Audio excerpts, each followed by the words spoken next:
Olá, seja bem-vindo a mais uma edição do Câmara Rio Debate. Eu sou Simone Braga e o assunto é o papel da sociedade na violência contra a mulher.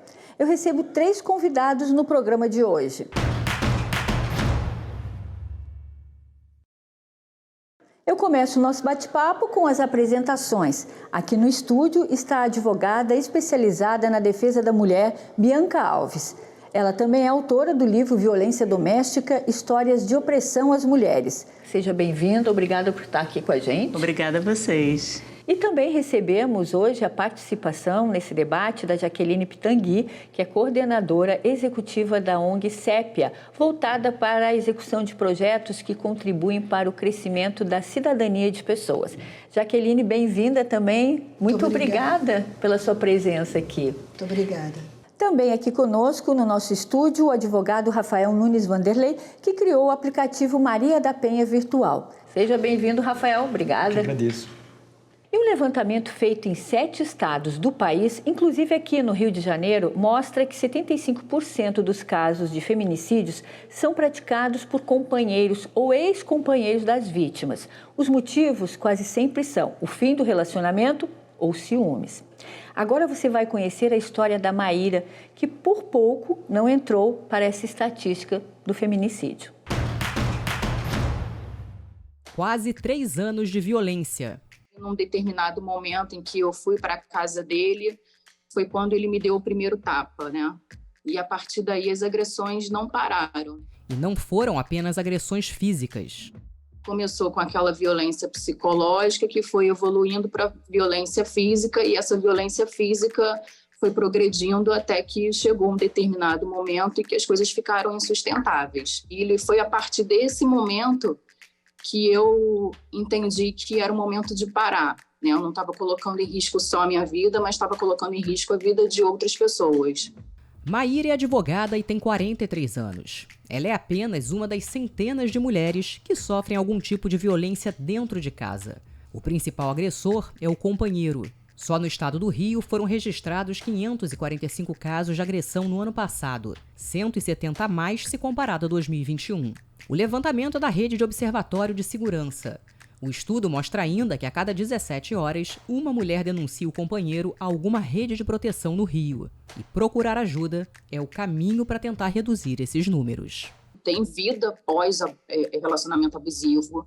A gente consegue passar por isso. É doloroso, custa muito, mas vale muito a pena saber que hoje eu consegui sair e que muitas mulheres também conseguirão, se Deus quiser. Tá aí, ó, um exemplo da Maíra, né, que graças a Deus conseguiu pedir ajuda, não é mesmo, Bianca? Fala um pouquinho pra gente, então, desse trabalho, desse grupo de trabalho da OAB Rio de Janeiro. Então, o grupo de trabalho é de enfrentamento à violência de gênero, na verdade, o grupo. É um trabalho muito importante, começou sendo feito com as advogadas propriamente dito, né, porque a gente recebia denúncias de violência doméstica no próprio grupo. E hoje parece que já está sendo expandido para a população. A OAB Mulher tem feito um trabalho muito importante lá de acolhimento, não só das advogadas, como da população em geral. E também tem feito um convênio com a Defensoria Pública para encaminhamento dessas mulheres para o núcleo lá de atendimento às mulheres. É um papel muito importante. A Maíra chegou exatamente com essa situação de violência doméstica muito grave. E hoje ela consegue falar sobre o assunto de uma forma bem explícita e tem ajudado a gente até a divulgar o trabalho, né, da OAB nesse sentido de acolhimento das mulheres. Jaqueline, você também com a ONG Sépia fazendo um trabalho importantíssimo aí junto com essas mulheres. Fala um pouquinho para a gente desse trabalho. Então, a Sépia ela foi criada em 1990, imagina quanto tempo, né? E o que se percebe é que se, por um lado, há um aumento da violência contra a mulher, por outro lado, há também um aumento da visibilidade e, como a Maíra colocou, e um toque de esperança é sempre muito importante, da quantidade de mulheres que são sobreviventes da violência e que vão, então, encontrar tanto aparelhos institucionais, como a DEAN, como legislações de proteção. A CEPIA sempre esteve envolvida com a questão da violência, inclusive é interessante que a primeira reunião para a criação da Lei Maria da Penha foi feita na CEPIA, numa mesinha ali na sala da CEPIA, quando um grupo, né, de mulheres feministas se reuniu e disse: escuta, nós precisamos de ter uma lei específica sobre violência doméstica. E aí começou então todo esse processo de construção da Lei Maria da Penha.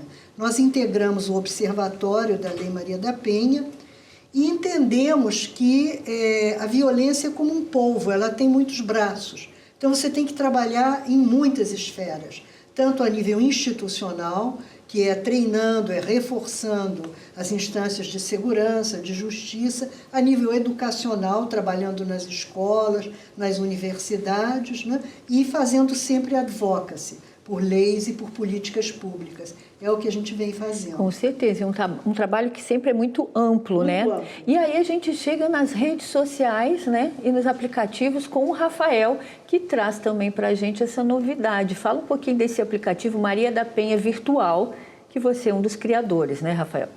Não, perfeito, Simone. Primeiramente, agradecer aqui pela presença, né, pela participação. Também é uma honra estar aqui com a doutora Jaqueline, a doutora Bianca. Bom, o aplicativo surgiu na Universidade Federal do Rio de Janeiro em 2020, exatamente no momento difícil, né, para as mulheres, devido ao isolamento social, por conta da pandemia de Covid-19. A gente começou, então, a acelerar essa ideia do aplicativo Maria da Penha Virtual logo no primeiro mês da pandemia, em março. A gente viu a notícia do aumento da violência doméstica no Brasil e no mundo. Claro que a violência doméstica é uma pandemia silenciosa há muito mais tempo, né, devido a várias circunstâncias, enfim. Então, a gente criou o aplicativo de fácil acesso para mitigar o problema, não é uma solução, e sim para mitigar exatamente esse problema relacionado ao acesso ao serviço público. Então, pelo aplicativo, na versão Justiça, a vítima pode pedir a medida protetiva sem precisar sair de casa, sem precisar ter um prévio boletim de ocorrência, inquérito, como agora na lei foi atualizada, né? Então, exatamente para desburocratizar esse serviço que já estava previsto na Lei Maria da Penha. Então, a Lei Maria da Penha prevê, né, desde 2006, o direito da vítima de poder pedir a protetiva por si mesma ou pela defensoria, né, por uma advogada de confiança, advogado, ou pela delegacia. Mas ela mesma, ela pode recorrer à justiça para conseguir de imediato ter sua proteção. E é só ter um celular, não precisa nem baixar o aplicativo? Não precisa baixar, não gera ícone na tela do celular. Ele é de fácil acesso, inclusive para mulheres com deficiência visual, mulheres com dificuldade, né, de mobilidade. Então, ele é de fácil acesso. Pelo celular, qualquer dispositivo, pode ser um celular, um computador, enfim, ela consegue facilmente ali acessar e já pedir a medida protetiva, que já é automaticamente enviada para o juizado ou vara criminal competente. E hoje, quantos atendimentos, mais ou menos? Vem crescendo ao longo do tempo, né? Ele surgiu em 2020, inicialmente no município do Rio, agora foi para todo o estado do Rio em 2022 e agora na Paraíba. Então, a gente tem, em média, por dia, 4 a 6 pedidos de medida protetiva pelo aplicativo. E teve um aumento esse ano também, por conta da repercussão, né? Divulgação também, não só pelo Tribunal de Justiça, mas também por advogados, influencers, né? Que ajudam nessa parte de visibilidade. Então, foi um aumento de 42% só esse ano, de janeiro, né? e fevereiro para março e abril desse ano, aumento de 42%. E isso mostra exatamente como a doutora Jaqueline falou. É claro que tem uma questão do aumento da violência, mas também da visibilidade dos serviços. Então, aquele problema que a mulher, às vezes, deixava de lado, ela não falava, deixava quieto. Hoje, por exemplo, a violência patrimonial, a violência psicológica, né, que foi criminalizada. Então, tem aumento, sim, dessa visibilidade e maior acesso, sim, aos serviços públicos. Mas a tecnologia, como eu falo, é fundamental para conseguir acelerar esse processo e tornar menos formal possível essa proteção e seja mais eficiente, né? mais rápido. Na prática, né? Exatamente. Bom, e a gente vai mostrar agora, nós preparamos uma arte com base nas informações apresentadas pela Rede de Observatórios da Segurança. As informações já estão aqui no nosso telão e mostra esse comparativo de 2021 a 2022, casos de violência contra a mulher. E a gente tem aí, né, nesse ranking, São Paulo, Rio de Janeiro, Bahia, Pernambuco e Ceará. Mas o que a gente observa é que o Rio de Janeiro teve um crescimento muito grande da violência, né? Praticamente, acho, 45,33%.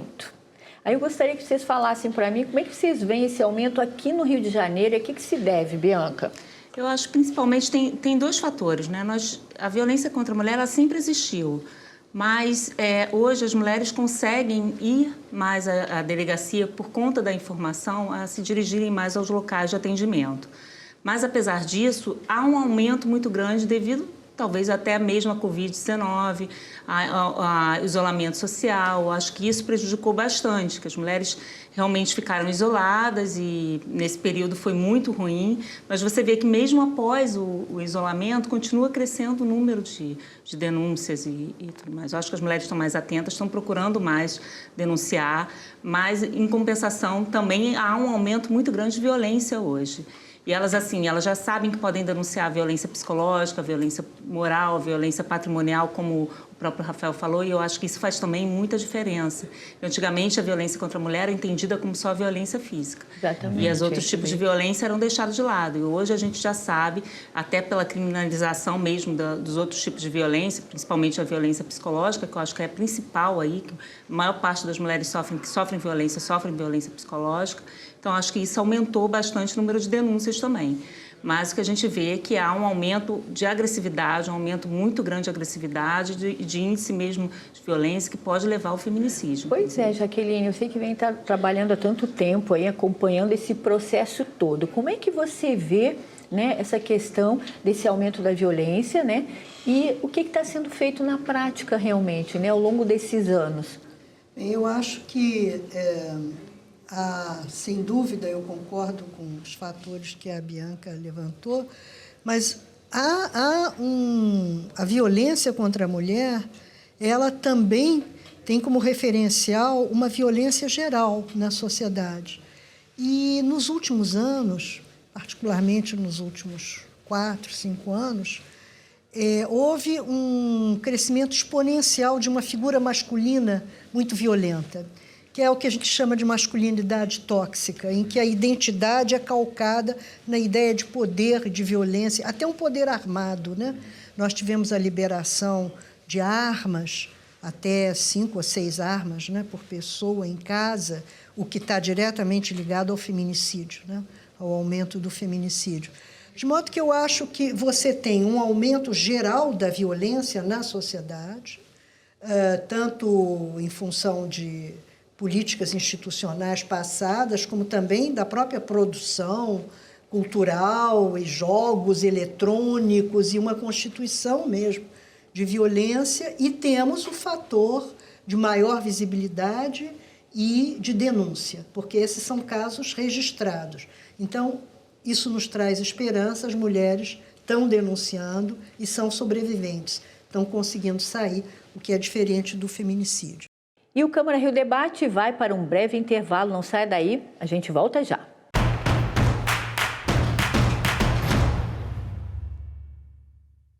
O Câmara Rio Debate está de volta e hoje falando sobre o papel da sociedade na violência contra a mulher.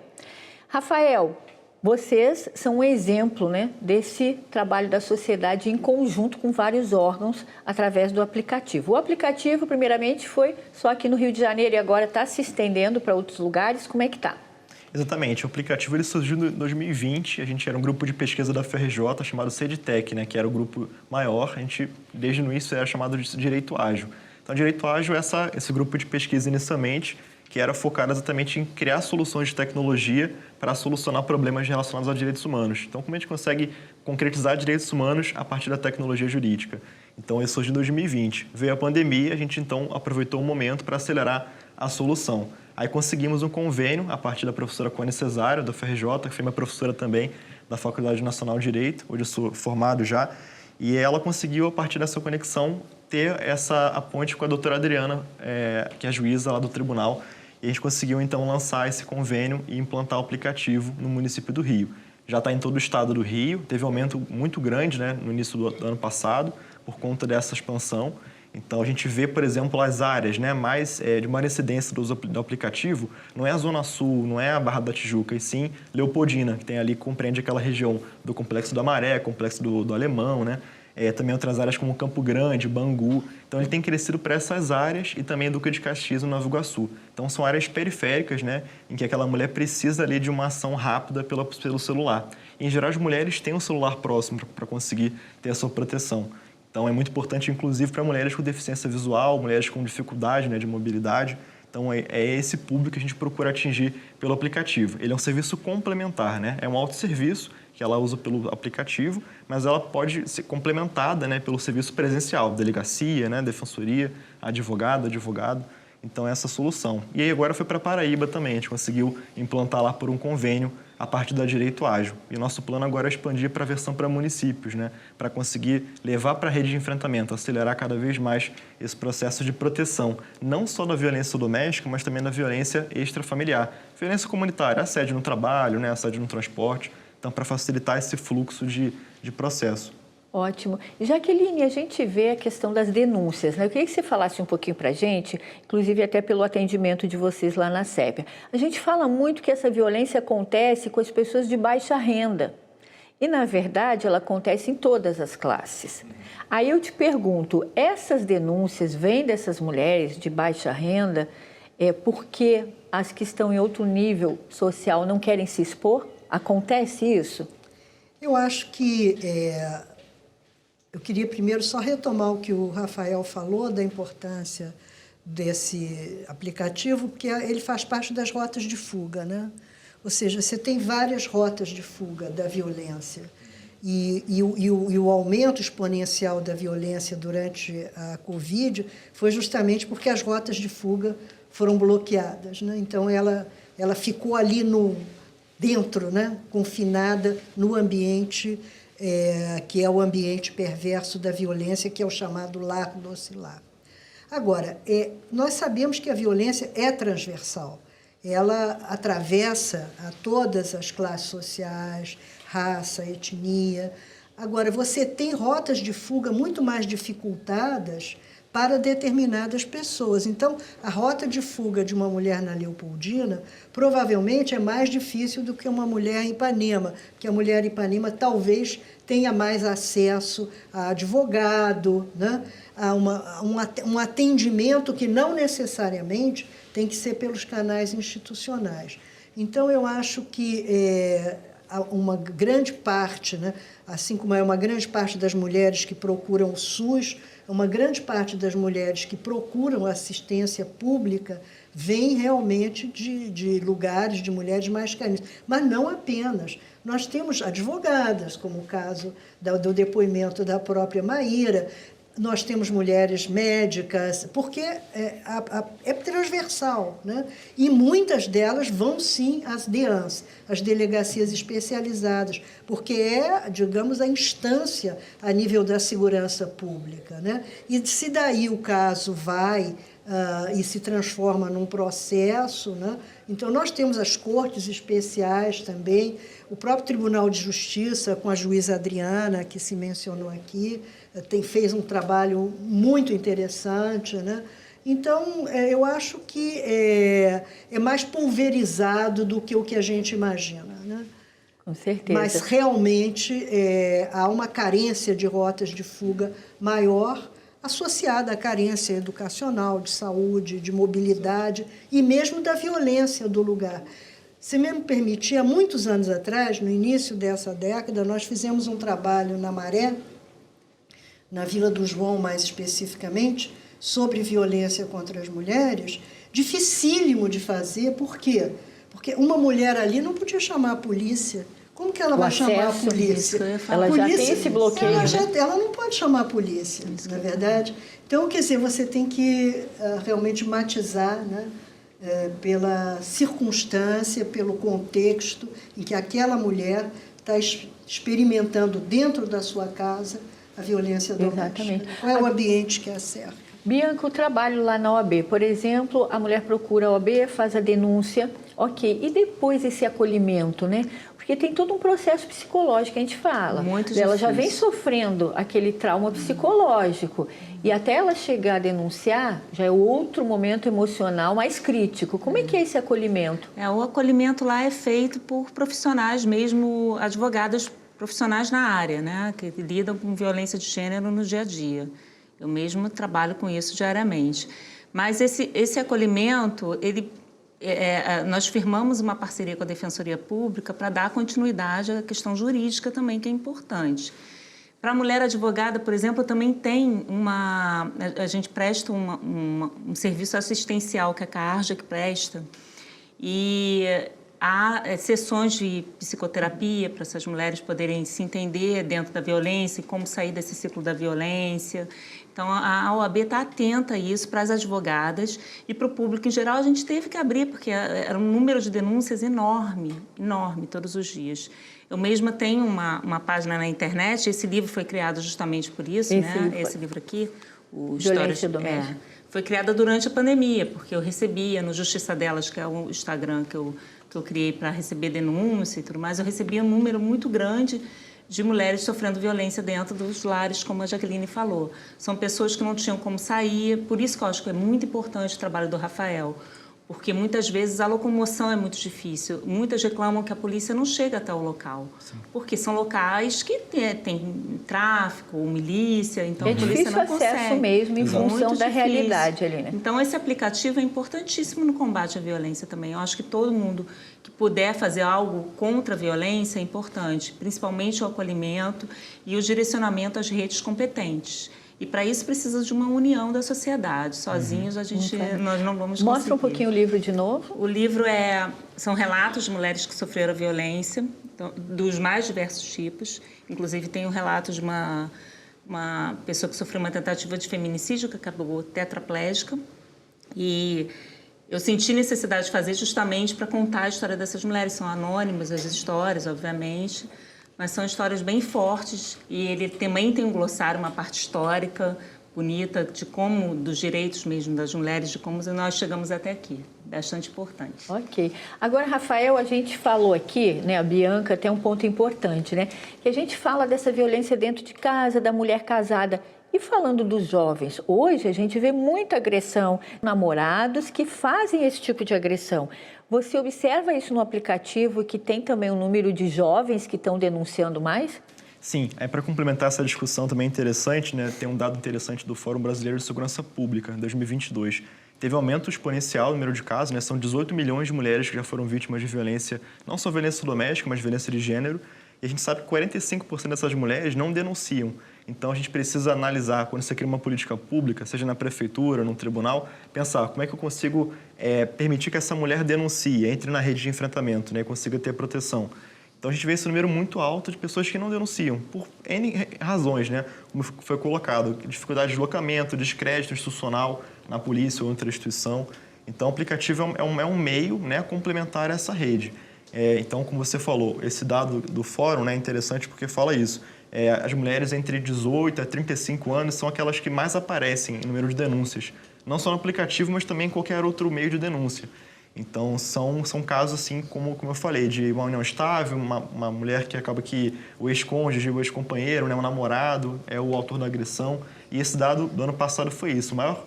O maior agressor, no caso, não é o próprio cônjuge ou o marido ou o namorado, é o ex-cônjuge, o ex-companheiro, o ex-namorado. Então, acaba que ele não aceita o término, exatamente por uma cultura machista, né? Então, acaba vitimando aquela mulher. E, claro, a medida protetiva não é só um papel, é muito importante, ela garante a proteção. A gente vê dados em qualquer estado, se for pesquisar, você encontra esse dado de que mulheres sem a medida protetiva, né, têm maior índice maior probabilidade de sofrer o feminicídio. Então, a gente sabe dessa importância de obter a medida protetiva. E eu, a partir da Direito Ágil, né, conversando com os municípios, né, não só no estado do Rio, a gente vê muito essa questão, essa devolutiva, não só trabalhar na punição, mas também na prevenção. Em escolas, né, o Centro de Atendimento à Mulher que tem no município do Rio também é muito importante nessa parte de acolhimento. Então, por exemplo, não só falar da punição, denuncia aqui, mas vem aqui para ter uma oficina com as mulheres, artesanato, e acaba que aqui naquela conversa você acaba abordando a violência e a mulher que não percebia que era vítima de violência, ela acaba se percebendo, reconhece a dor que ela sofre e denuncia para a rede. Então, esse trabalho de proximidade é extremamente importante para captar essas mulheres para que elas obtenham proteção. Com certeza. Bom, nós estamos chegando ao final do programa. Eu vou pedir as considerações finais. Jaqueline, por favor, começando com você. Bem, eu acho que nós temos aí, assim como a violência é multifacetada, nós também temos que atuar, né, em diversas frentes. A prevenção, que inclusive é contemplada na própria Lei Maria da Penha, é fundamental. Identificar, né? Não apenas identificar o agressor, mas um passo antes disso, identificar que você está sendo agredida. Isso é fundamental. Isso tem a ver com autoestima, mas isso tem a ver também com uma atuação educacional. E é fundamental, então, que nós continuemos a atuar em diferentes frentes. Não apenas na punição, mas também e, sobretudo, na prevenção. Para a gente construir uma sociedade, né, em que homens e mulheres possam conviver nos seus conflitos inevitáveis, né, mas que esses conflitos sejam tratados com respeito aos direitos humanos. Eu acho que esse aqui é o nosso, né, mote, o nosso gol. Obrigada, Jaqueline. Bianca, por favor. Então, acho importantíssimo o que a Jaqueline falou e eu gostaria também de dizer que para as mulheres que estão assistindo aqui, que a vida sem violência é uma outra vida, que procurem ajuda, peçam ajuda à sua primeira rede de apoio, seus parentes, seus amigos, realmente corram atrás dos seus direitos, que é importantíssimo. A legislação está aí, a Lei Maria da Penha é uma das melhores do mundo e ela precisa ser usada de forma abrangente, né? Com todos os mecanismos que a gente tem.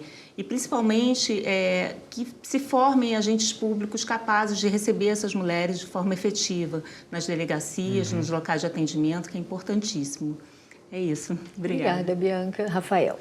Eu acho que é importante, assim, eu como o homem aqui falando, né, a questão de criar uma solução para o problema da violência, mas também me direcionar aos homens, que é importante falar essa mensagem. Eu sempre repito isso, né?